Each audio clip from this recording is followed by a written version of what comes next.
Hi there, I'm Fox 13 meteorologist Nash Rhodes, and thank you for logging on to myfoxhurricane.com. We're going to get you up to date on what's happening in the tropics, where we're still just tracking one storm at this time.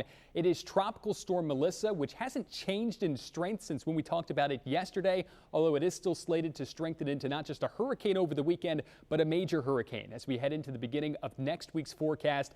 The 11 a.m. advisory is in, and winds are currently at 45 miles per hour. The movement to the east-southeast at 2 miles per hour. This was nearly stationary earlier this morning as we've had various reconnaissance flights in the center of this storm to gather data for us to help predict its future path. The latest forecast cone showing they're still anticipating this to become a major storm and perhaps getting close to Category 5 hurricane status as Tuesday. The latest forecast cone bumps up those expected wind speeds to 150 miles per hour. If this storm rides the left side of the forecast cone, which it could, this is where the center could potentially travel, it would likely be a stronger storm than what you see here. If it travels farther to the east and interacts more with these mountainous islands, that could disrupt the wind flow down the line of this system and keep it from reaching the high-end wind expectations you may have seen in several different forecast runs. Either way, tropical storm warnings are still in effect for Jamaica and Haiti, and additionally, a hurricane watch for each of these spots remains in place. I would not be surprised if those eventually get upgraded to warnings at some point, and if some of those watches and warnings get expanded. This is just a slow-moving system, so it will take some time before we get within the range for the Hurricane Center to make those decisions. Now, there are two plausible paths that continue to emerge. Notice each of these paths a little bit more close together than what we discussed the past few days. Models agree on that turn back to the north and east thanks to the digging trough that'll be over our state here in Florida. That's going to take this storm away from us. The question is, in the short term, where is this going to meander?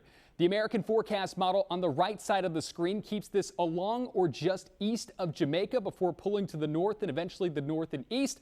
Otherwise, the European model on the left side of the screen keeps this south and west of Jamaica. We talk about impacts all the time, and while storm surge and damaging straight line winds will be things that we watch for, rain is the continual concerning threat that we're monitoring. Many spots could be prone to landslide because, again, the mountainous terrain of Cuba, Jamaica, and Hispaniola lends itself to that threat. We see this constantly with regards to tropical storms that set up here, especially the slow-moving ones. This is the European forecast model that takes this south of the island and then eventually shows that turn back to the north and east, where over a foot of rainfall could fall in that white shaded region. Now, this is the American forecast model. The east side of Jamaica seeing some of the impacts from this storm, but notice most of them displaced on the right side of the developing hurricane. That would bring eastern Cuba, the Dominican Republic, and Haiti more of the impacts with regards to over a foot of rainfall in several different spots, and that would be the primary concern with this system. Models are starting to agree on potential paths, but we still don't have an overall consensus. This will be something that we monitor over the next few days to get an exact, more precise forecast. But remember, this is a very slow-moving system, only moving at 2 miles per hour for now, and was even stationary early this morning. We will continue to keep you informed here at myfoxhurricane.com with daily updates. Thank you for tuning in.